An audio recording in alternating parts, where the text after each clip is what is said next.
Hello, this is Angela with Parkrose Permaculture. I'm here with my husband, Casey. Hi. We are in Hood River for a couple of days doing some hiking, and I thought this is a good time to do a little Q&A with Case because you guys ask a lot of questions and want to know more about him and his opinions. And, so like he's in the background of some of my videos or appears intermittently, and folks have lots of opinions. So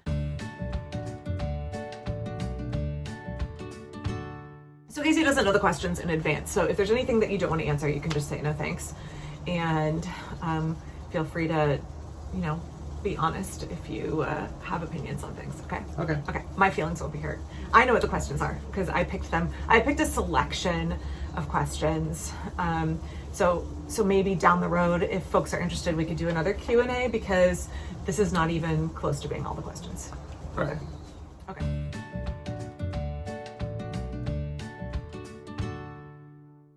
Okay, so the most common question I get is, how much do you participate in the design and care of the garden? I mean, it's a complicated question because obviously we split duties a lot of the time. Mm-hmm. I have almost no say in the design of it. Mm-hmm. You'll ask me about things that and if I think they'll work, but mm-hmm. You are pretty much responsible for all the design of the garden. Mm-hmm. You do more of the care than I do because during the school year I'm working full-time mm-hmm.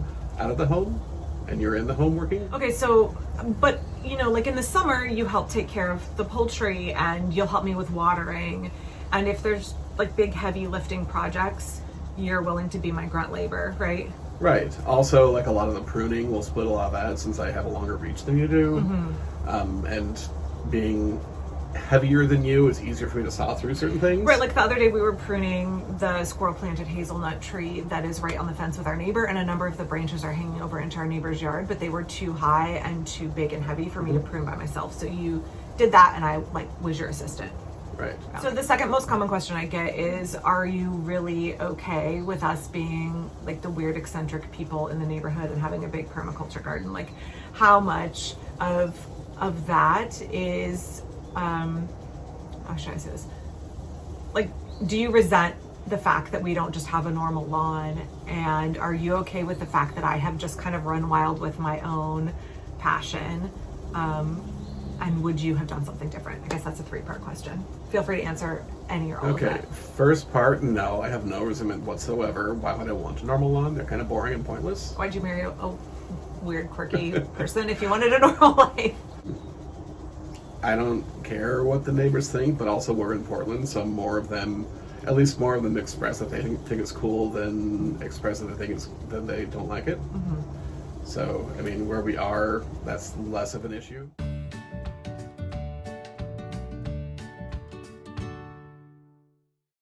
A bit of a leading question here, but you don't resent not having a lawn that you have to mow and fertilize and take care of? No, I don't resent not having a lawn. If the kids want to run on grass, we are walking distance from a park. They can run on grass. Two parks, right? Yeah. Plus the school grounds too. Mm-hmm, mm-hmm. Okay, so some of my videos are not strictly about garden and permaculture design. I do the House Route Friday segment where I talk a lot about like domestic things, but I also talk about parenting and unschooling. And so can I ask you a couple questions related to those? Sure. Okay. So I've mentioned in some of our videos that you are diagnosed autistic and that you're a special education teacher. So can we talk about the first one? Because people want to know, what was that like for you getting diagnosed, and at what age did you realize you might be autistic, and how has getting diagnosed helped you? So I think you realized I was autistic long before I did. Yeah. Probably in my mid-ish 30s, I think you were starting to bug me about it, especially after seeing some of the students we were working with at the school. Mm-hmm. And I was a little resistant at first just because no one wants to think they're different. Yeah. But over time, I came to see how that was probably actually fitting, and then didn't get actually diagnosed, like officially diagnosed, until 45. Yeah. However, we did some self-diagnosis pieces, just some of the online things that are free. But you went to a neuropsych or something and did a full battery diagnosis. Yes. And like, I will say for me, I started bugging you because you did have special needs students that just some of their mannerisms and their ability to or inability, their struggles with social cues just reminded me a lot of you, right? I just saw a lot of parallels. Yeah. How has getting diagnosed helped you? I mean, it helps me understand why some things are more difficult for me and some things are easier for me. It also, given my job working with students with special needs, it has helped me identify and know what they're going through too, which is important. And also with our own children too. Yeah. Because right, like our eldest kid is autistic and got diagnosed. And I think that you're better able to parent her knowing the similarities and knowing that you have some of the same needs, right? And you suspected I was autistic long before we thought Ruth might be. Right, because autistic girls and women often don't present the same in the same stereotypical manner. I didn't present in the same stereotypical manner either, which is why it took, decades for anyone to realize that about me. Yeah. Okay, so the other big question around this area is that we unschool our 4 kids, but you're a public school teacher. So does that make you a hypocrite? That's what people say. And I know my response to that, but I don't know if you have a response to that. So I started my career not as a special education teacher. I started my career as a math teacher. Yeah. I taught at a lot of weird, small, alternative school type settings, and came to realize over the years, long before I went into special education, that different students have different needs. And having different opportunities and different ways for getting educated, all of those different opportunities are important. And each individual circumstance is different. So not everyone would unschool because it's not the best fit for their family. Not everyone should necessarily even go to a public school because it's not the best fit for their family. So right, so like you spent a lot of your career teaching in tribal schools or alternative schools where the regular paradigm of institutional schooling in America wasn't working for a lot of those kids, and you had to use a lot of different strategies, right? And you had to see, or you were able to see, that a diversity of educational models works well for people who are diverse, right? And so I don't know, I think for how do I say this? Well, I think it's also good to recognize our privilege, that us as unschoolers, that we're a very niche group of folks in the United States, and that kids whose families can't, for various reasons, or don't want to access unschooling, still deserve to have a quality education and be supported in their educational needs, especially special ed kids, which is who you work with, right? Right. Yeah. Although I should point out, I am in no way in favor of gutting the public school system in favor of alternative education paths. If that's the right fit, if that is the right fit for families, great.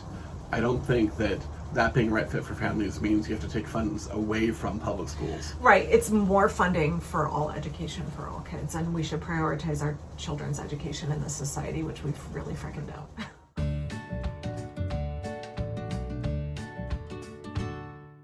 Okay, a couple more gardening questions and then a couple silly questions at the end that folks have asked repeatedly. So if you could change one thing about our garden, what would you change? Oh, I would probably have done some of the structures we put in differently back over the years. Some of the more semi-permanent things that we've built over the years to go in the garden, I might have done them differently. Like the woodshed and the shed? Right. Okay. Like the shed, I probably actually would have given it an actual foundation. Same with the woodshed. Because the shed has a gravel foundation. Right. Yeah. Which over the years has proven to, I mean, the shed itself is still pretty solid because it was built out of old solid oak packaging pallets, like moving pallets. And then the woodshed, I would probably have given it a real foundation, not just cinder blocks, because similar issues. It shifted over the years, it's kind of leaning to one side, and while it was perfectly adequate for what we did, I would probably give it a more stable foundation. Well, and living in an urban area, rodents are always a reality, and so I think one thing we've learned through trial and error is that you really need a concrete foundation if you're going to build a structure, and you don't want something tunneling under it, right? But you put that woodshed together when I had a broken leg and you were working by yourself with no support. Right. So out of 80% recycled, or no, 95% recycled pallets, yeah, I bought 2 2x4s, and then we salvaged the roofing tiles from your parents. No, we got the shingles. My sister's neighbor had re-shingled their roof, and they had a couple extra, and they put them out on the curb in a free pile, and I was like, oh, we'll use that.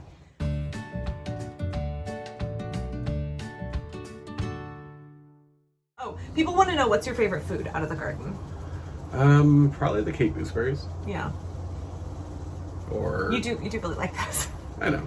Nothing wrong with that. They're good. No, they're really good. I think they're good and they're unusual. And in recent years, we've been able to get them sometimes like at Trader Joe's, but for 20 years, we've only been able to get them if we grow them. Yeah. Also, Physalis Inca peruviana. berries, whatever you want to call them. Yeah. They're also called Inca berries or Physalis peruviana. Okay, so thank you for watching. Please don't forget to click like and subscribe. Please be sure and check out my TikTok. And also, we have a GoFundMe down in the description for a family that we are hoping to help get to safety. So check that out for Selwa and her family. Thanks again, and I'm going to ask you a couple silly questions here at the end.